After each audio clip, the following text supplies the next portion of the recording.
Howdy, and welcome back to another episode of World Bigfoot Radio. The Sasquatch people, her entire life, ever since she had contact with them, she was very small. We're hear all about it. They've taught her many things. And those things, those lessons, her experiences continue to this day. So please, everybody, round of applause for our final presenter for today, Robin McCRAY.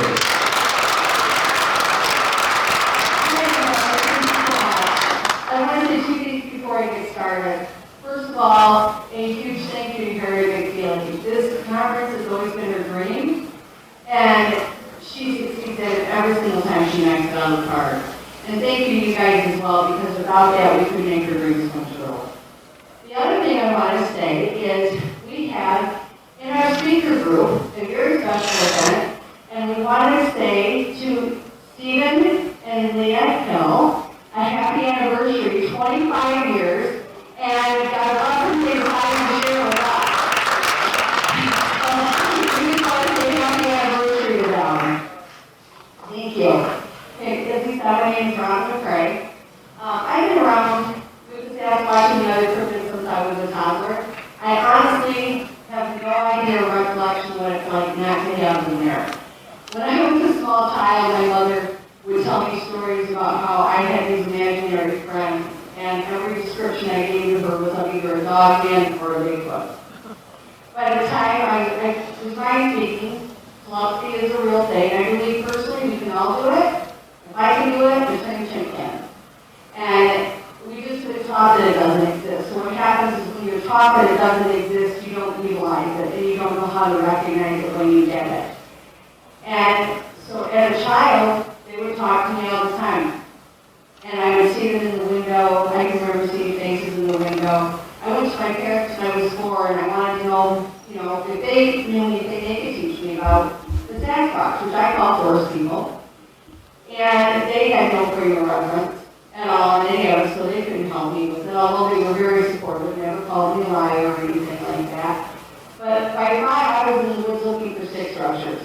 Most 5-year-olds do not think to go into the woods to look for a stick structure. Everything I did, everywhere I went, if I didn't see them, friends of mine that were with me would see them, and they would just show up. And this has continued throughout my entire life. I was born and raised in Michigan. I currently live in South Carolina. And I was very concerned when I left Michigan that, all of this was going to stop. It just keeps going. It's a progression from the time you start out in this field on up. It just continues. I don't consider myself a researcher. Very honestly, this is just my life. I have a very abnormal, wacky life, of which I feel very blessed to have. People say I'm a habituator because I have them running around my yard. I guess so. I don't know any different, so I don't really put myself in any category. My experiences with them have been ongoing since a child. They've worked with me as far as doing energy healing work, learning their culture, learning their group, the way their family operates, their laws. These are actually the type of people. You have a lot of people that just don't know they're an ape or they're an animal in the woods. They aren't. They are a type of people. They're not our type of people, but they are, in fact, a type of people. They had contacted me, like I said, they've been around me my whole life. I talked to them, they taught me multiple things. At one point, they had told me to find a woman with the golden hair that knew the truth about them. I had no idea what they were talking about. I searched on the internet to find out that Dr. Mel McCutcheon was doing a DNA study called the Sasquatch Genome Study.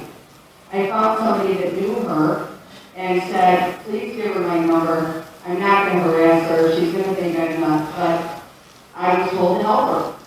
I'm not a scientist. I don't know why they thought I was going to be able to help her. She contacted me. I started doing a lot of the paperwork and that type of thing for her, and I worked with her closely with the study. We did 133 samples that were sent out to the top labs in the country. Robotic arms were used on these. These were not tested strictly by Mel McCutcheon. The initial ones started out as a species identification, meaning there were farmers that came to her and said, we don't know what's getting into things. Hair samples are being left and we're finding footprints and various things. And so she started running the hair samples and found out that it was coming back on the mitochondrial side, which is the mother. It was coming back human. So that led her into the study. She never, at that point, she didn't really believe in them. But now she's finding DNA that doesn't match anything. On the nuclear side, which is the father's, it's unknown. Everything has to be tested through GenBank. If there's nothing in GenBank that matches it, it becomes unknown. So the final analysis of the entire study was a 5-year study, $300,000 were put into it, is that they are, in fact, a human hybrid. And it's listed as unknown. Aside from the study, you take that study, you push it off to the side. Prior to it, I asked them what they were. And there were 3 of them there at the time I asked. They pointed to me and they said, we're human like you, and pointed to the stars and said, stars evil. They should know what they are. It didn't surprise me due to the abilities that they have. And, there's people that will say, well, I can't believe this, or, I get that. I never offended when people say I don't believe. I respect everybody's right to their own opinion. I physically have seen this stuff. I've had witnesses with me that have seen the things that they can do. As I grew up and got older, they were still constantly around. It didn't matter where I went. I got married, I had children. My children were having encounters and were watching these crazy things that would go on. That there's no logical explanation. My godson, when he was a little, stayed with me, and he's now in his later 20s. And I was talking to him one day, and he said, Aunt Robin, he said, it was all true, wasn't it? And I said, what was true? He said, those big gorillas that were running around the front yard when I was a little kid, he said, that was all real, wasn't it? I said, yeah, every bit of it. I have children that have no problem talking about it with people, and I have my other children that are like, I've lived it, I've done it, I don't want to know about it anymore. So when I was in Michigan, and it was at that time that I worked with Mel McCutcheon, I lived in a very small town, and I was only a mile out of town. And again, they had always shown up wherever I was. We were there a week, and my son came in and he said, Mom, there's this very tall black man that just walked through our backyard. And we've been there a week, maybe 10 days. So I went out there and I said, what was he wearing? I never saw clothes. But he was all black, here's head to toe black. And I said, did it look like skin or did it look like hair? And at that point, he's only about 7, 8 years old, he never seen that. And he said, well, Mom, he said, it looked like my hair. And he had dark black hair. I said, all right, so I kind of figured they were around. A week later, my husband and I were in the car. We'd been gone for the day. We pulled in. His brother was on our property, and he was bow hunting. We had 10 acres. He came right out to the car, and he said, the next time you hire somebody in a white gorilla suit to run around in your woods, he said, let me know. I was out there hunting, and it scared me to death. And I thought, yeah, because that's what all normal people do. We all hire people in a white gorilla suit to run around the property. That's just something instead of a lawnmower, and that's what we do now. in-depth relationship with that particular clan. I think of all the clans I've worked with, that was my favorite. We had 62 individuals that came through there. And I have a notebook, had names that I knew before. Some of them tell me their names. All of them are all different colors. I mean, they are as diverse as we are. They are a type of people. So you have every color of the rainbow, from black to red to white, salt and pepper hair. When you see a white one, that doesn't necessarily mean it's old. Their hair will turn gray, will turn white with age, as ours do. But there are multiple ones that are born with white hair. And again, that does not mean they're an albino. Okay, an albino has the red eyes and the pink skin, but that's just a natural color. And so we had just an assortment of activity there at all times. We brought in Dr. Igor Borsa from Russia, who would come and stay at my house for 3 and 4 months at a time, and they would play tricks on them. He had decided, I was feeding them, which I don't encourage people to do. If you want to put it out every now and then, that's fine, but on a regular basis, I don't recommend it because while I was very fortunate, I know of other cases where when you stopped feeding them on a regular basis, they got really rowdy. But I didn't have anybody at that time. I did this most of my life by myself. I didn't have anybody to go to. And I told them, I said, I told Igor, I put the food out in the back and they take it all the time. So he came over and he stayed for 4 months. He was very excited about all the activity. They would grade my pony's mane and do various things. One day he decided he was going to catch them getting food. And we had moved what we now call the feeding station over to the side of my house. Because they came up to the house every night anyway. So we had the food out there, and Igor said, I'm going to go out in the truck. I'm going to catch them doing this. So he goes out there, he spends all night long in the truck. He had taken a jar, put the chicken leg in, and screwed the top on it. So as he puts it out by the food, and he sits in the truck, and he's going to study this, because he's going to get them this time. He's going to catch it, he's going to get it on film. He stayed there all night long, nothing happened. He decides he needs to use the restroom, he's going to get a cup of coffee. He gets up, he goes inside. I forgot I got the clicker too, I'm sorry guys. And he comes back out, and they had gotten the chicken leg while he was in getting a cup of coffee, brought it to the truck, unscrewed it, took the chicken leg out and left the jar for him on the truck. They played more pranks on that man, they love him to death. But because he's so public, he never got a lot of visuals on it at all. He had at one time, we had 2 other researchers there. I was very particular in who I would let come to my house because of their safety. And they were there, they were going to stay out all night and watch them. And I watch them every night. I go out in the woods with them every night at 2 a.m. and sit with them. I'm going back. So they stayed out there. And he go put the camera in the center of the yard, and he was going to watch this feeding station because they also use the animals in the woods. And they would send the raccoons in every night. They would check all the food, never eat it. And if all the food was there, the one would go to the top of the trees and squeal towards the direction that they came in. And then they'd come down and they'd leave, and then the forest people would come in. So Igor had a camera set up for him. He gets the camera set up, and the other 2 researchers were up against the house in the shadow, so they couldn't be seen. And Igor's behind the camera, and he's crouched down like this, and he's making sure it's set up right. And a forest person walked up behind him. He had no clue he was there. Everything that Igor did, this being was standing behind Igor, imitating him.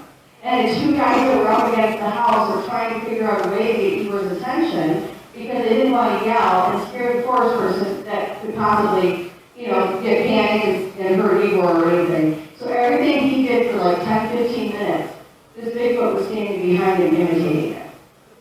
It was hysterical, and he was so mad. Finally, when he turned around, it was walking away. See if I can figure out how to work this. And I will show you some photos. During the first, you're going to have to help me because I don't know how this is work. Does anybody know how? I got you. Okay. This was actually taken, I want to tell you some more about the annex in Michigan, but I'm going to, since these are in a certain order, I'm going to tell you. This one was actually, this was outside the kitchen window. It was actually, her name was Blanca. She had a child that has been around my house and played in my streets and stored in my streets for quite a while. And my husband was sitting at the dining room table and happened to look out, and it was right right there, where that black shadow area is. And about 20 minutes later, we went back and took the picture again, and it was gone. We talked before about cloaking and the shimmering, and I'm sorry I'm kind of being sporadic today. I am trying to go with what's up on here as well as tell you what I was going to tell you.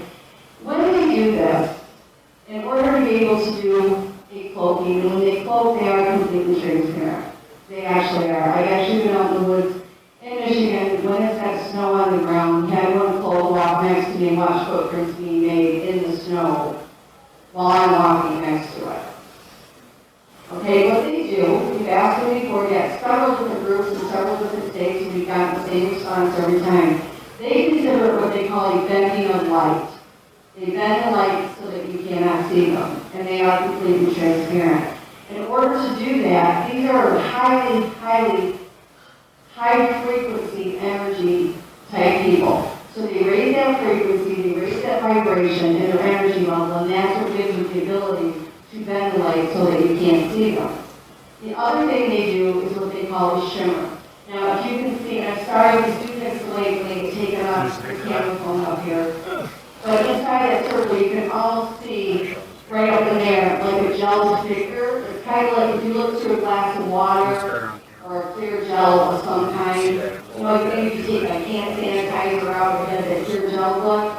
That's what happens when they do shimmer. And it's the people that have watched the movie Predator, I have not, that you have that predator-looking thing in there that looks like that. That's called a shimmer. And it is actually done from them. Most of the creatures can do that. They all can float, and they all can do the shimmer. In this case, this was one of the Bigfoot. This is one of the stick structures that they made. The way to tell if it is a stick structure opposed to just regular downfall. They always lock it. And when I say lock it, I mean you're going to take branches that you cannot just lift them up where it would have fallen down. These are interwoven with each other.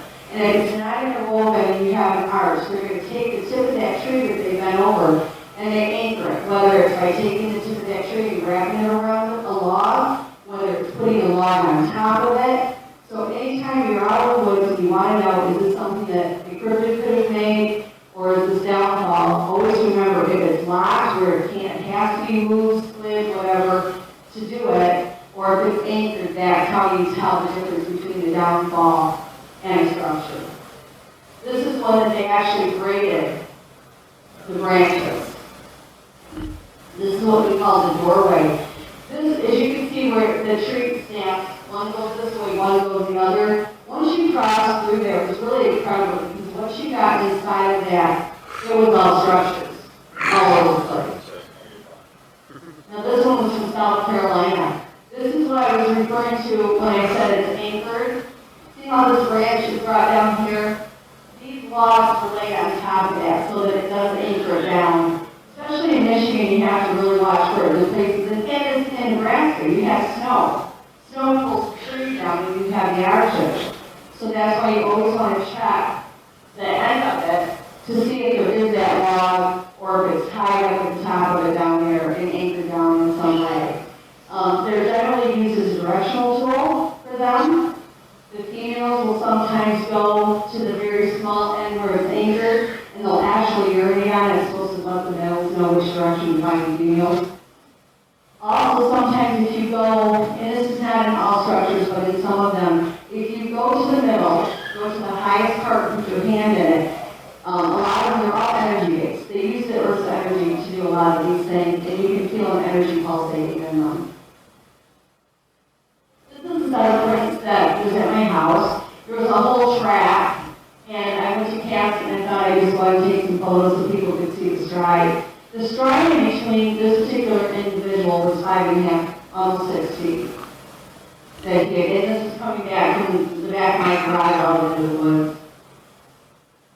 Yeah, I'm so sorry. If anybody wants to see me after I have them, I don't have my phone in a small book, so it's not quite as pixelated. You can actually see the face in this now. This is baby dog, and his name's Nico. He came to the house and he wanted me outside. They like to pull energy off of me. And they like to talk, so he wanted me to come outside, and I wouldn't go because I was tired.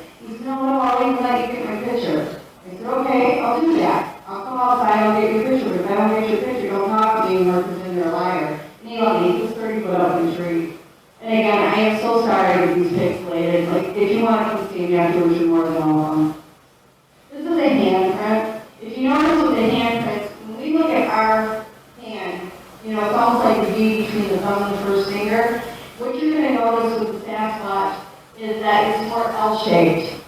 It tends to open up much more. They use their hands just like we do. They do not use them like a chimp because, again, they're type of people. So it is much wider like that. I've been in the house all day, cleaning the house from top to bottom. My husband was at work. This pillow, believe it or not, on the other side of this pillow is Chewbacca. Because my husband, like, he's a nerd. He loves the Star Wars. And I had turned it around because I didn't want the dog messing with it. And instead, I had the backside out. He came in the house and said, I'm going to go take a shower. I said, okay. He comes out of the bedroom and he says, what's with the crazy handprint on the pillow? I said, what are you talking about? I was in the bedroom. I cleaned the bedroom. I vacuumed. I did everything. There's no handprint. He says, well, there is now. And that's what was on there. They have a wax that's all over their hand that is very, I've never had it tested. But to me, it appears to look just like that vertex that you would see on a newborn baby. That when they were first born, they had that waxy buildup on top of them. And it's similar to that. And it's been known that they have this white powder. I don't know where they get it. I don't know how they get it. But they leave it everywhere when they leave handprints. And it's impossible to get out. That wax combined with that powder. This took almost a year. And that's with washing it regularly to get this out of the pillow. This is Igor Bursa at my house. And what you didn't know is back here, you can see where the little arrow goes. That's actually a Sasquatch back here. He was out there looking for them and saying, I want to see one so badly. The whole time we took his photo, we got photo on. Okay, these are out of sequence. I apologize. My house is not a normal place. Okay, you've heard Skinwalker Ranch. It's very similar. I'm going to call it Skinwalker Ranch in my house. We get a little bit of everything, and a lot of it, not only of cryptids, but we get the UFOs, and we get the ETs, and my first abduction, I remember I was 4 years old, and the last one I remember was last May. So, we had outside of my garage was a triangular-shaped craft, and I'm hoping the next picture will show you that. Underneath that triangle-shaped craft was a portal with a head coming out. And so we got pictures of it. No, it's not. They're just obviously. Hopefully the picture will be in here. Like I said, I apologize. This one, we have a female horse person, which is red, and the baby's in front of her, and on top of her head is a second infant. You can barely see the eyes, but there was a second one on there. Igor named her Helen because she was red. Made me think of Helen Reddy. So that was. We were giving pet names to everybody because they all look different, so I had this book that had all the descriptions of them in there. And the ones that wouldn't give us a name, we came up with names. This one you can barely see his face. He's right there in the middle. This is in my home in South Carolina. They enjoy my dogs, and I have a fenced-in area in the back that covers about a half acre. And they line up in the brush next to the dog pen and play with the dogs. They toss sticks to them and various things. I've never had a problem with any of my animals. This fiddle that's up on the right, you can see looks like a white head. His name is Shadow, and he tends to follow me everywhere that I go. He's very human-looking. He got about 10 foot from me one day. I was out in the yard in the open, and he walked up to me. And he was like 10 foot away. And his face is, you know, traditionally people think they all have toenail heads, they don't, they are people. Everyone is individual, just like every one of you looks different, it's the same with them. His face was very human. He was only about 6.5 foot tall. There was no skin showing on his face whatsoever. It was complete hair. This is the shadow one as he was going through the trees. And again, all of these photos were all taken in my home. That guy, he's in the middle of the arrow, shows him right there, and then you see the little fold of his nose. He right now he's got bigger. He's about 11 foot now. And he was outside my window one night about a year and a half ago, and I was sound asleep. It was 2:30 in the morning, and something woke me up. I woke up, I rolled over, And the top of my window was actually 10 foot off the ground. And he was bent over like this with a big grin on his face, watching us sleep. So I woke my husband up and I said, apparently we're entertainment. I'm going back to bed at your turn. So he rolled over and saw him, and then he walked away. This is, I hate to pixelate for you guys. Right here is the tail. You can see the arm all the way up. The dogman and the Bigfoot, they have a link that's a human lineage. Most of your churches, and we're doing a study now on it, I think it'll happen all the way down the line. But because of that human lineage, they can reproduce with each other. This is a Bigfoot dogman hybrid. Her name was Trudy. She was absolutely the sweetest thing. And she cohabitated in with the clan of the Sasquatch. This is what happens if I get a Christmas tree. Most people get Christmas trees and you decorate them and you enjoy them with your family. At my house, when I get Christmas trees, that little part in the middle, there were two little tiny creatures in there, about that big. And every time we put a bulb on the Christmas tree, they threw it off. We put lights up, that went on the ground. It took me 4.5 hours to decorate a tree this big. And we got up in the morning and the tree was on its side in the kitchen. Everything was off the tree and everything was off my walls and in the middle of the room. This is one of the UFOs that we've got over the house. We have, if you go on World Bigfoot Radio, you can also see all my photos there and my information, but there's also a video on there that's the South Carolina UFO. My son-in-law was standing out on the porch and called me out there, and we had a craft that was out, and it dispersed another one, or actually two of them, off the back of it. This is one of the ones that it came off the back. That was the one that it came out of. My son-in-law took the footage and he sent it to McCRAY. McCRAY did a complete investigation and came back and said that it was definitely not one of ours, that it was not terrestrial, and as far as they were concerned, it was a class 1 sighting. This is after they came out of the back of that one. There was that, and then there was the other one that was very odd-shaped red. Okay, this is what I was telling you about before. This is outside of my garage. You can see the UFO on top, the triangular-shaped craft, and then the portal underneath of it with the head coming out. There were also, when this happened, I was more focused on getting this photo. It was off the security cameras got it. There were several first people that were in bushes around it. And that one, it's so hard to see. I'm not even bothered, but this one is a portal there, and we have a werewolf that stays on that side of the dog and more off to the side, and his head was coming out of it. But again, they get on these big screens and they just pixelate. I'm so sorry. But anyway, so when we were in Michigan with them, and Igor was coming out, we had every day I would go out, I would take various things for them to eat. I took apples out there one time. And I would go out, and I was trying to make initial contact with that particular plant. I would take the apples and I would put them in the crevices of the tree. And I would just set them down in there thinking that was more natural than, putting them in a bucket on the ground. And I did that throughout the woods. Well, a year and a half later, I realized at the very far back of our property, there were apple trees back there. First time they'd ever had apples since I lived there. And I thought, okay, great. I'm spending all this money on apples every day, because I fed them every day. And the whole back part of this field had all these apples.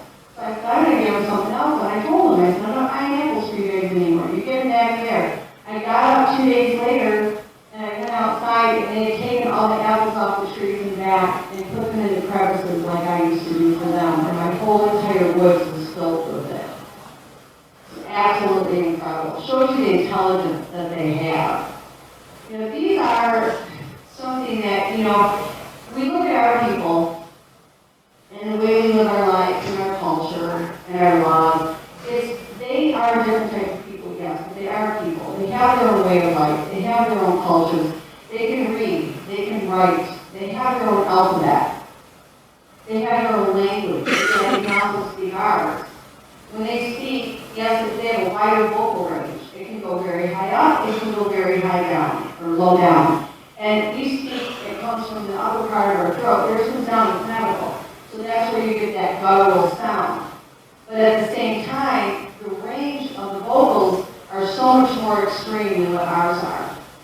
And they can imitate, so they can imitate so well. Not only do they imitate every animal that's out there, as well as they can imitate woodnacks with their voices, rock clacking with their voices. They can also imitate our voices. And at one point in time, my ex-husband, I remarried now, my ex-husband was out hunting in the woods. He had been out there for a while, he came back in and he was just mad about God at me. He said, why did you go out there and scare away the deer? I heard you out there talking. And I said, I haven't left the house. And he said, I know your voice. I've known your voice for 15 years. You were out there, you chased away the deer talking to me. And the kid said, Dad, Mom never left the house. And it was at that point, we knew that they could imitate everything else. It didn't occur to me that they would imitate the voice. And they can do it perfectly. Like, you cannot tell the difference. So we implemented the rule in the house that when the kids were outside, if Mom or Dad or someone called them in the woods, they were not to go unless they had physical sighting. Once if they physically saw us, then that was fine, but if they didn't see us, and it was just they were hearing vocals, they were not to go. They have never tried to hurt my children, they have never tried to hurt my grandchildren. But, and I'm sure all of you would agree, as a parent, as a grandparent, you take no chances with your children. So that's why we did that. So now we talk about we can imitate everything. We know there are people. Okay? They started working with me and healing. And you can heal, some people call it Reiki. I don't know anything about Reiki. I don't do that. I mean, I don't know it. I don't know anything about it. But they heal through energy. A lot of times it takes their energy and our energy to do healing work on them. So they started having me do healing on them, which was absolutely incredible. Major shock to me because I never, in my life, did I ever think any of these things were possible? Did I ever think this would happen? So I started working for them, then they started sending me out to different areas to do blessings on graves, to do energy work where I would clear the land and then push good energy into it, and that would go to certain areas where maybe, hundreds and hundreds of years ago, maybe that dark energy was there, or somebody did black magic or whatever. And then once that was cleared, then they would also move the fans in there. We see a lot of these stick structures that look like teepees. Please understand, when you see these little teepee structures, those are not their permanent homes. Those may be a temporary home where they're going to go into it and maybe use it as a shelter for the night if they're out on a hunting trip. It may be a shelter to avoid something, and it could be a shelter that they're going to put their children in while they're hunting. When you see their actual homes, it is unlike anything you've ever seen before. And I was taken there one time, and what I saw was something, the bed or the area that they slept in was approximately the size of a 2.5-car garage. It was built 4 feet off the ground of nothing but brush. And branches and trees had been brought in that were arched over and interwoven to the point that it was raining like crazy outside. There was not one drop of water that got in. Those are the kind of things that they sleep in. So when you're out in the field and you're seeing what looks like a bedding area or a nest area, please know those are not their permanent homes. Their permanent homes, it almost looks like a village.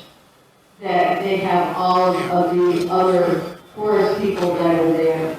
Lots of temporary shelters, and when you habituate with them, they come to your home. They're curious about you, they interact with you. They don't live there. We see people when they go out in the woods because that's a frequented area, they just assume that's where they live. They really, unless you can find these kind of, I call them like the Bigfoot subdivisions, unless you can find these areas where there's that many, that is not their actual home. That's a temporary place where they may go for whatever reason. But that is not their actual home. You have individuals that are by themselves, and that may be. But the majority of them, when they stay in a clan, they have these huge areas, and there's all of these, it looks like, I always said big bird's nest at the top. Or when we were a kid, you would have those sugar Easter X-rays with the end was open and you looked into it. And when you look inside, you would see all kinds of things. That's what it would remind you of. And they very seldom will they ever let anybody there. They try to put it in places that you can't even attempt to get to. The only reason I ever saw one was they took me there. If it wouldn't have been for that, I would have never found it. Never. Their alphabet doesn't look anything like ours. My husband at one point made a sign using their alphabet that said "Welcome, friends," and we left the pen out, and we couldn't understand what they were trying to write, but they did scribble on the bottom of it and try to respond to it. There's a friend of mine that's up in New Hampshire, Massachusetts, and she has one that she continually will leave our names out for, and they do respond. Is there anybody before I go further? Is there anybody that has any questions? Yeah. Believe it or not, I was born in Flint, and then we moved into the Swords Creek area, and then I went over to the western side of the state. And in every area I've ever been in Michigan, I had contact there. I had family in Traverse City, and then in like mid-Michigan. I have a good friend that's down in the southern part of Michigan. They are not as picky about being in the woods as people would like to think. Because they do have this cloaking ability, they are not shy about going in the city. In Detroit, Michigan, several years ago, they had a huge article about one that was living in an abandoned building in the suburbs of Detroit. They had all these abandoned homes, and a family had been out house hunting and had come home for the day and went by the stop sign and watched a very large Sasquatch step out of the broken bay window, walk out towards the curb, realize the car was there, and ran and jumped back in. So yeah, they like the woods better, but they are not hesitant about coming into the city. I work with people all over the world. And what I do, I don't charge, I do it because I care. What I do is I let them talk to me about their experiences, if they're having trouble. I communicate with the group that they're having trouble with and try to give them alternative ways to make it a livable situation for them and a manageable situation. And a lot of people just need somebody to talk to when they have these experiences and say, I know I'm not crazy. I know I'm not. This is what I saw. So I talk to people all over the world, and it's amazing to me that everybody's stories seem to be very similar. You know, they have these contacts, they see these amazing things. So it's not really a location thing, and per se only ones in Nebraska are going to do that. You know, they seem to be primarily the same, even a lot of the structures. The structures are a form of communication. These book calls that everybody does back and forth, those are communication between their people. They're not meant for us to understand. There are the 6 structures as a baseline of what they need, but then each individual clan will customize it to their own way so that just their clan members know. But it's a communication between them. We're like the outsiders, and it communicates between them. The book calls are the same. People go out at night and do research, and there's nothing wrong with that. But they hear them talking back and forth, or you'll hear an owl over here, and then you'll hear a crow over here. They're doing that because they're signaling each other that there's people there. I mean, they know the meanings. We're on the outside looking in. Does anybody else have a question? Yeah. I actually did. I've had it several times. The first time I had it happen was not as pleasant as it is now. It was a youngster who was very hungry. I had left a 50-pound bag of dog food on my back porch, and I went into town. My children were home. I came back. The dog was back, looked like it had been slashed with razor blades, and there was not one piece of kibble anywhere. My sliding door was open. So I went in the house, and I had 2 dogs at the time, and the dogs were hiding in the closet, shaking like trees. They were terrified. And it pulled back the carpet. I had to think, actually, the forest person pulled it back. I think the dogs were digging the carpet because he was outside, and the door was shut. But I hadn't locked it. And they pulled the carpet back, and when he came in and left the door open, he pushed a 300-pound dining room table all the way into the living room. And had gotten into the refrigerator and the cupboards and everything. It was a mess, but it was a younger one. I mean, I found out which one did it. they had them in like such as the time of the pillow. I was actually there. And they have this innate ability to go from a physical form into a spirit form. It looks almost like a ghost. And they do that again because they raise that vibration, the frequency, and the energy, and they can do this. And I was in the house, I never saw it. I heard noises, but I wasn't really paying attention. I was doing housework. And that's when it's been enough like that. Now, we've had times where we've left and come home, and I had to walk in the pantry. And our pantry door, which I always keep closed because I got and cat, was open, and in it I had a gallon jug of cooking oil, and I also had a gallon jug of vegetable oil. Both were out, laying on the floor on the side, and they had stepped on it. When they stepped on it, it shot the cap off. It was a mess. Oh, I was so mad. And it was everywhere. But I've not really had as many things that have gone on with them. I say there's not been damage. It's controlled damage. They've never done anything where they have been angry and came in and said, I'm going to tear your house apart. But think of Bam Bam Rubble at 1,000 pounds. Okay? I mean, that's the only thing I can say. They don't realize the strength that they have. And just like the toddler, things get broken when playing. I have mini pigs, and I have a attached garage, and I had kennels in it, and the mini pigs were in the kennels. They don't love precipitation. It's air conditioned in here. They would die if they had to go mother. And so the mini pigs were in the kennels, and the dogs were in the kennels at night. And they love my animals. They like to play with them. It's not uncommon for us to look outside and somebody's holding one. You know, it really isn't. And I had gone into town, I came back, and we have a 2-car, 1-panel garage door. It's not like the two, it's just one big heavy panel. I hate it. And it was down when I left, I came back, and the bottom of it had been pushed into the garage to the point where they broke the wheels off of it because they went in. And of course, all the animals now were let loose. It was like a free-for-all in there. And they were playing with everyone. They weren't in there when I got there. There were like footprints all over the garage. And everybody was running around, but they had gone in it. And they've done that about 4 times now to the point that the garage door is now down and it's not being moved again. They had buckled the track, removed the wheels, and I've had that repaired so many times. And I get tired of explaining to the garage door repairman exactly how this happened. Because nobody will believe me. I'm going to end up with somebody with a neck coming out to my house. But these are the things that go on. I mean, it really, it's funny, and it sounds unbelievable. It's not right. I always tell everybody I'm the weird and freaky. You know, welcome to the real weird and freaky land. We had people, you know, you have your hoses for the garden, you have to crank out those little boxes you can crank them up in. I don't recommend them around the forest people. I really don't. They love those little boxes, and they play with the cranks. I get 4 of the cranks broke off of it because they play. So I quit doing it. I just left the broken house out there. They play with it. They're always, it's open, close from here and out there, and I put the lid, closing it. And the hose is on the ground. So I was out there one day, and every time I turned around, my backyard was flooded. And I thought, what is going on? And somebody turned the hose on.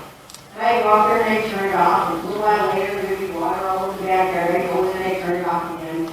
And we have, in the property behind us, like maybe 2 or 3 acres back, there's a pond. There's a pond that crosses on a tree farm. But apparently only my garden hose will do for water. And I was in the house and I looked out and I see this spray of water, like you pick up a hose, you put your thumb on the end of spray, and in front of my door is this arc of water spray. So I go outside and I heard it be thrown to the ground, and then I just saw this window with that. They were playing with the water. So like, okay, you know, the experiences that we had, it's been hysterical. When we first moved to South Carolina, I wanted cable link immediately. I didn't want to sit in the house with no cable, no internet, no nothing. So I had it set up for the cable guy to come out. He was supposed to be there in the morning. He didn't come until 4 o'clock in the afternoon. So he comes in and he said, he's there about an hour, and he said, well, you know what, I forgot the wires to hook up the cable. And I thought, you're supposed to be the cable guy, how do you come 100 of lawyers were, targets that we need. He said, but I didn't come back tomorrow. I said, I'm not going to be here tomorrow. I need it done today. Well, I'll go get the wires, I'll come back. So he not only went and got wires, he went to lunch, he went to visit his friends, grandparents, whatever. He came back and it's still dark out. And I said, well, you know what? I'm just going to turn the truck on and put the headlights on and keep working it out. I don't care, I just wanted to put in. So he says, okay. The cable post, unfortunately, was right next to the trees. My property, the way I have it right now, I have this huge tree line on this side, huge tree line on this side, and then there's nothing but woods and forest in the back, and a 200-acre tree farm in front of me. So he's got this post next to the brush, and it's all pine trees and pillar brush and everything. It's solid, you can't see through it. He's over there, and Waka, the one that I was showing you a picture of, was in there, and I haven't met her yet, and she's shaking the bushes. This poor kid comes in my house, and it just looks like he was already passed out. I said, what's the matter? I said, you got wires, right? And he said, man, there's something in that bush. And I'm like, oh no, it's a raccoon, it's a possum, you're just fine, go fix my cable. He said, man, I'm not going out there. He said, I heard noises, there's talking noises coming from your bush and it's shaking and it's over 9 feet off the ground. Please don't make me go out there. And I'm like, I'm sure it's nothing. There's critters going all around. I said, absolutely nothing. He was beyond terrified, he was shaking. And I said, you are really, really frightened, aren't you? He said, I don't want to walk out to my car. He said, I promise you, I'll come back tomorrow. I said, all right, I'll cancel my plans tomorrow, I'll come back in the morning. I would walk this gentleman out to his car. He was so terrified. The next morning, 8 o'clock in the morning, my husband's getting ready to go to work. And I was mad, I was up there shooting him out. I was doing the wrong thing. I was like, you guys are out here, you're screwing around. And I can't have cable when I was in. Not that they care, they slept. But I went out there and all this over wires. He didn't bring the wires to begin with. This is the problem. So Pat gets up in the morning to go to work, and I don't know where they got them, and Lord knows they weren't for cable. Was this wad of wires, like this, pushed up against my front door. I don't know what they went to. I actually think he took it from the guy next door who had semis. Because they're constantly filtering things that they never do to me. And it was pushed up against the door because they felt bad over the wires, because that's what I was so mad about. So the guy was supposed to come out at 9 o'clock. He never showed. Somebody else came out, and he's laughing his head off. He said, oh yeah, that guy said he'd never come out here for no matter what he put for, so he's not coming out because you got stuff living in the bushes. And I said, that is absolutely crazy. I mean, who would he? He's afraid of a raccoon or a possum. I'm playing it down. So he got my cable going. About 2 months later, a friend of mine was going to do a conference, and he talked me into doing it. And I said, all right, it was in Georgia. And he said, can I just come and crash at your house? And he said, another friend of mine was coming, and I had 5 bedrooms. He said, can we just crash there and we be as far as Georgia? And I said, okay. Well, they came out and he said, well, do you think I'll get to see one? I said, I can't promise that. I don't have them on command. They're their own people. They do what they want. So he walked out to his car, it was after dark, walked out to his car, took his baggage out, and they're in the bushes, and they're shaking the crap out of the bushes again. This man was terrified. He comes running in the house. He said, you're not reading it. They're in the bushes. They're shaking the bushes. I said, I know they're shaking the bushes. Just, did you get your stuff? He said, yeah. He said, I'm going to walk outside in the back porch. He said, I got to get some fresh air. He walks out there, and Shadow, the one with the white face I showed you, does a belly crawl across the backyard. So now he freaks out again. He comes running back in the house. He says, I'm just going to go to bed. So he goes to go upstairs and see, we have 2 ghosts in my house. And he saw the little girl walk out. He got up the next morning. He said, I'm never staying here again. Which he did multiple times after we come down and have that, breakdown. But this goes on a regular basis. The thing about it is everything is a progression. It's a learning curve. I don't know what it is going to be tomorrow. And if anybody ever tells you they're an expert, the one thing, if you get nothing else out of this conference, is if they tell you they're an expert, you run as fast as you can in the opposite direction. There are no experts. There's no book on how to maintain any of this. There's no book on how to do it because they're all individuals. No circumstances are the same. They're all look different. They all act different. They got all different personalities. There's no 2 personalities the same. They're not typical of each other. There's a few trademarks that are, but they are different. So So when you find somebody that tells you they're an expert, I'm not. I don't ever claim to be. Don't believe them because it's not possible. We're never going to be beyond the point where we can't learn. I may have 58 years of this under my belt. I may have a million experiences, but if somebody were to tell me that they found a footprint in the snow that every bit as important as any information as what I can give you. Okay, this is a giant puzzle that has never been finished. So I can have all the puzzle pieces except one. I don't know it all. I'm still going to need, whether it's you or you or you, that might have another puzzle piece. So we're all on the same playing field. Okay, is my point. Yes. Can you show us their alphabet? I do have a copy of their alphabet. I believe I have it probably in my phone. It's buried in there somewhere. I do have it. I don't want any pictures taken of it because the gentleman that actually was able to decipher that alphabet is now passed away. And the book that he had, it never got published. So I would not want to betray that trust. But if I can find where I have it in my phone, I will. It really looks more like lists. It doesn't resemble any letters that we have. It's more symbols than anything. Yeah. Yes. They believe in the afterlife. They believe in reincarnation. They believe in many lives. You know, they told me different things that, I've done with them in previous lives. When it comes to their burial, everybody says, you never find any alien in the woods. You're never going to. They don't give up their dead. The government has taken some of theirs. They've gotten to them before the forest people can, and the government isn't going to give them up either. They don't give up their dead easily. They will do a funeral, followed by 3 to 4 days of silence afterwards, depending on the importance of that member of the clan. When they bury them in these very, very large graves, they bury them with food. Because if anybody that knows a lot about Native American beliefs, which I don't know a lot about it, but there are certain tribes that want food placed in the grave in case a mistake was made and this person's going to come back to life or if they're dead, they'll put food in the grave with them. The Sasquatch do that as well. And they also lay them in a certain position. They do follow a lot of the Native American tradition. They got along very well with a lot of them. There were some tribes that they didn't, that they fought a lot with. But for the most part, they tend to follow a lot of the traditions of the Native Americans. Anybody else? Yeah. Have you ever known anybody to do anything with fire? They expire, yeah. Yeah. Try to put it in the easiest way. Okay, you know how we have our federal government, and then each state has their own government as well. When it comes to the forest people, there is overall rules and laws, but then each clan will also have their own on how they do it.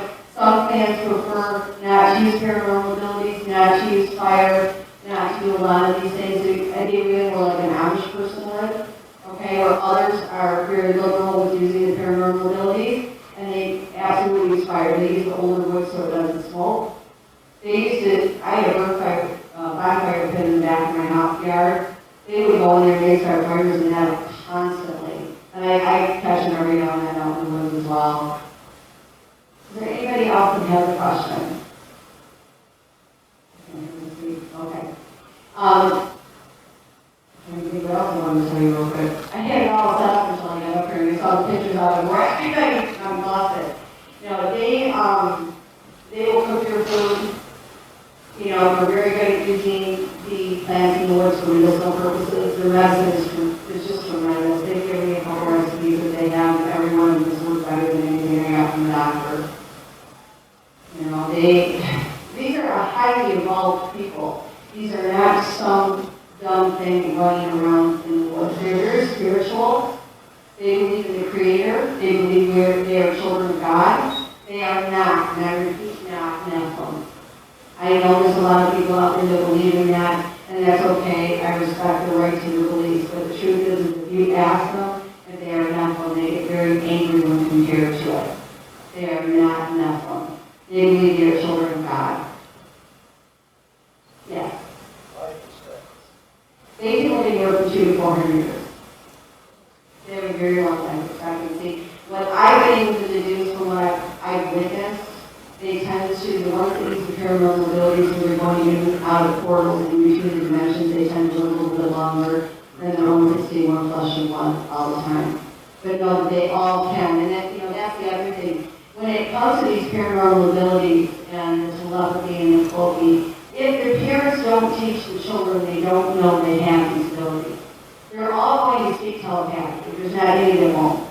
But when it comes to doing cloaking, when it comes to doing levitating, when it comes to doing opening of portals, and there's so many abilities that these things have, it's unreal. But when it comes to all of those things, if the parents don't teach them that they can do it, they actually don't know they can. And that was very true. I think you can agree with this with Vlad, because when I talked to Kevin prior to his death, he even said when he found Vlad, I had no idea he had abilities. It wasn't until Vlad got older and Kevin had introduced him to plans that used abilities that he was able to use them. And Jim is absolutely right. Vlad is doing great. He's healthy, he's happy, and he's very safe away from everybody that can go harm. And we do keep in touch with him. Anybody else? Yes. I'm sorry, I can't hear you, what? Yes, there is a difference. There's a werewolf and there's a dogman. Many people say that they will not share the same area as a Sasquatch. And that really isn't 100% correct. There are certain areas where they don't want to be integrated with each other, and they simply won't share that land. I've never had a problem. I got them all. And I work with people all over the globe, and 90% of them all have them together. When you find one cryptid, they all seem to generate together. They're all energy vibrational. I mean, all of them, and they tend to flock together. It just, again, it comes down to what the individual would like. But yes, I do have a werewolf. His name is Lucius, I think that's what he calls himself. He actually stays in the woods directly across from my house. We got a picture of him the first day we went out to look at the place. And he was coming out of the portal as we saw him. But I don't have a problem with the dog being on the same and sharing territory with the Sasquatch. They share territory. That doesn't mean they're sitting down and having family dinners and movie nights. Okay? There are some that will intermingle. Obviously, that's how we got through, because she's half and half. But normally, they will just live in the same territory and respect each other's way of life, I guess, for whatever reason. Anybody else? Anything you want to know about? And again, I do have photos over there if anybody wants to see anything. I'm more than happy to show them to you. I know it's been kind of late in the day. But yeah, they were all over me in Michigan. They continued in South Carolina. When I come to Nebraska, we get it as well. I actually have a question. Oh no! Uh-oh, this is going to be a tough one. It is, and he knows everything about me. What could you possibly know? Yeah, well, I'm kind of curious because I know you've got the ET and UFO activity around the place you're at now. Yeah. Did you have any of that when you were up in Michigan? I always had ET activity. The first adoption I remember was 4 years old when I was on the craft, and the last one I remember was in May. So I had where the ships would come down in the yard in Michigan, and then I was talking to a fellow researcher that was actually government contact. And I was talking to him, I saw him down in the yard, and the next thing he knew, it was now 45 minutes later. And what happens is you're almost like in this trance, where your brain knows what's going on, but your body is not reacting, and it's almost like you're a robot, you just go through the motions. And that lasted 3 days before it wore off. So yeah, I had him there, I'd been sucked through a wall and levitated up to grass. I had him show up in my bed. We had in South Carolina, just this past winter, we had one that tried to get to my daughter because it was trying to talk to me, I wouldn't talk to it. And my daughter came downstairs, and she's an adult now, crying because it was in her head and it was showing her things, wanted to take her and do these things and scare her. And then it did the zapping. And they zap, the same thing that they do with force people. Zapping is they're taking their energy and frequency and then throwing it at you. It's just like if you were to touch a hot wire fence. They can do anything to make you mildly sick or a headache, to put you on the ground, to stop your heart. And they can select it. They can pick, like, let's say I wanted to hit 2. And trust me, there's days, him and I go back and forth. There's days, he's like a brother to me. I could do him and not touch Ashton and not touch her. And that's the way they can pick and choose. I get people standing next to me and drop to the ground when I'm standing there. And it's not because I'm done anything, it's just that's who they chose to do it to. So they're that accurate in it. And so in the ET has taught these capabilities as well. And they were trying to zap at my daughter, and she had her head bent over and she was crying. And so, you know, she had my attention and they got it, and he won't be coming back anytime soon. The fourth people we're talking about. And I'm not the only one like this. It's not that I'm anything special. There are literally hundreds and thousands of people that they have taught a lot of this stuff to. Finding everybody out there that they taught it to is a little bit different. But, you know, I don't give out names. I usually say if they want that you work as a collective. In their culture, whether they're friends with an alien clan or not, they're all consciously connected. They work as a collective as one. In our world, we tend to find not everybody, but people that only care about themselves, and that, you know, their self-gratification is what matters, whether it's financially or otherwise, and everybody isn't helping each other out all the time. And that's going various minds. So they're coming forward now. They're coming and trying to get connected with us more and more every day. They've got people like myself and hundreds of others that they're asking to come forward and talk about them and their culture and their people. And that's what they're trying to get across to us. They want to be known. They don't want to come and have dinner with us. They would just soon not be noticed. But they don't want to be considered monsters, and our people killed what they don't understand. And so now they're trying to get that information. We've got the DNA. We know what they are. Not everybody's ready to accept what they are. DNA doesn't lie. We can't change it. And when you have as many labs work on it as we have, we've gone to the lengths that we have to prove that there's no contamination, there's no funny business, this is legitimate. The DNA is accurate. They confirm the DNA is accurate. And so what their hope is that the people can accept what they are. Let them live their lives. Let them have their children. They don't want their children hunted any more than we do.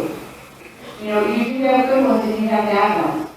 But we also have rapists, pedophiles, murderers. I mean, the list can go on and on. So our people aren't exactly pure either. We have good people, we have bad people, and it's the exact same thing there.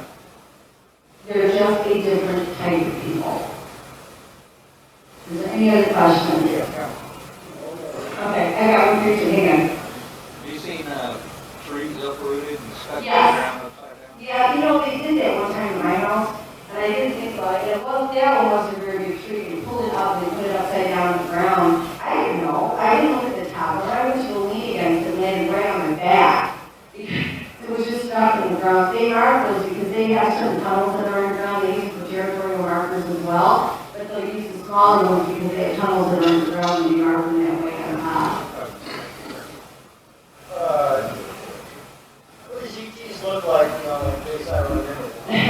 There are so many different races of them, literally hundreds. I've seen the Nordics, I've seen chicken race, I've dealt with the race, it's not a good thing. I've had tall whites, I've had some that I don't know what these things are, I don't know what they're called. I've been attacked, I've been put in intensive care with them, I've been healed at Sasquatch 6 times. It wasn't the down behavior. So there are so many different kinds. To give you one perfect description, I can't. I have a picture of one laying in the grass at my house, and it's the craziest looking thing. It looks like this oblong, greenish white globe, and then he's got his body. He just is in the bushes. I don't know what kind he is. I had one that showed up at the house, and his buddy said, well, he got left. And he reminded me of the Marshmallow Man out of Ghostbusters, only he was short and sly. And he was there for about 24 hours. He asked if he could have shelter there so he would be safe. And he stayed out on my porch. I didn't. He stayed out there for the longest time before he was gone. Well, I lived in South Carolina. This looking thing? I have photos of them, yeah. I can remember that very. I have pictures. What I have is pictures from my shoulders up. And I think another question is now doing a cryptogenome study as well. I'm part of that as well. And as we get DNA from the cryptids, we will run tests and pull the genomes out of them. And I think what we're going to find in most of them, not all, I never say all, but in most of them is there's going to be a human face in there coming out from the other side. And they're all created. We had people that were thinking every night, you know, did a show that then, you know, Sasquatch out and what's doing the dirty of hunger women. Not that that hasn't happened where something, there's an altercation. It's very rare, it goes against the laws and it's punishable like that. These things were genetically created. This was not a matter of they put them in a room and said, hey, go ahead, let's see what we got. These were, DNA samples were taken from a human woman and it was created genetically by several different things. And this is where they come, they breed. And the thing that's so astounding about it is when you get, like if you look at a mule is a horse and a donkey cross, correct? Okay. So they're sterile. A lot of your hybrids are sterile. These cryptids are not sterile, and they breed well, and they breed frequently. I've had the horse bring babies to me. And I saw the other ones out there because they would have hunting parties that would go out and hunt, and they had taken and built this, I always called it the playpen. It was like a big rectangle shaped area, and the babies would be there. And they would say, you know, because I knew remote viewing, and they would say, watch over the babies, we're hunting. And I'm like, okay. But I didn't ever go to the babies. I would still be here if I just went up there when mom and dad were out there. So, but I knew where they were, and I could, you know, watch them, and they weren't that far from the house. But they have brought babies to me before. I got probably, I want to say, here to this first row where she showed me this little boy. And he was very, very tiny. So yeah, the amount of different ETs, and you know, they just keep genetically being made. The ETs and cryptids. We were told about 3 years ago by the ETs that if we thought we had cryptids now, we wait to see what we're going to do next because we're going to drop off more. And then, of course, we have a government that is always happy to help in creating and helping us as well. Is that a whole idea and watch this? Yeah, exactly. I had actually contact that I had in Florida that spent their life being abducted and had contacted me for help, and I was able to help him, knock on wood. And he had went probably 9 years without Russia. And he contacted me and he said, Robbie, I'm going to leave this. He said, I got abducted. I said, what?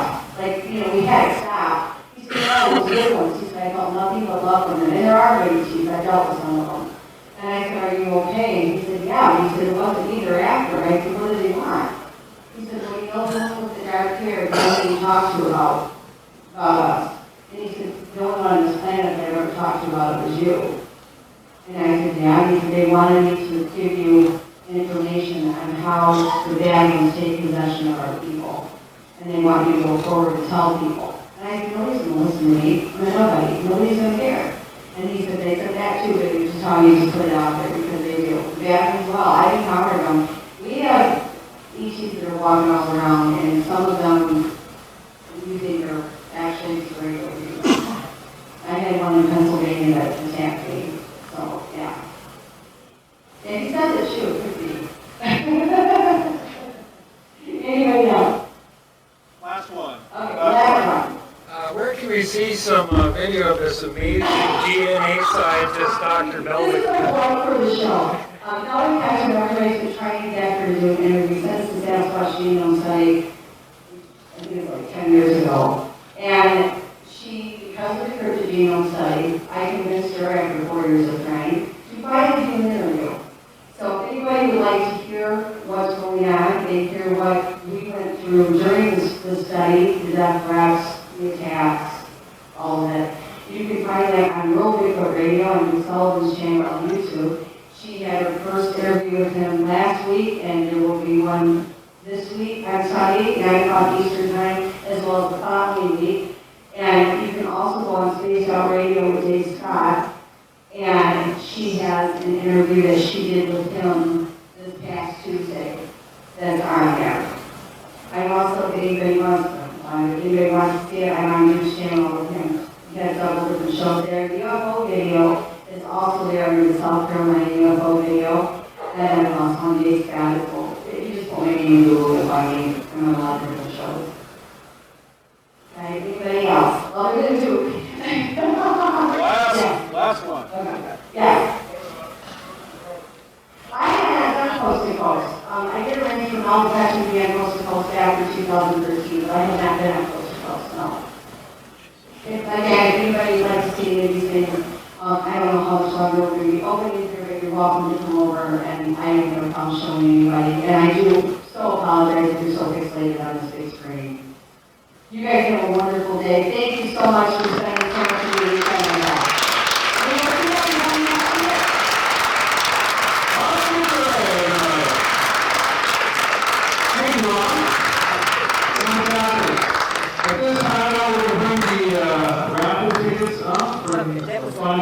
Everyone, safety first, last, and always. Pay it forward. Don't be mean to people if you don't have to be. Don't flip off the mountain giant. Don't poke Dogman with a stick. Don't punt the puck, would you? And for God's sake, whatever you do, do not hug the Wookiee.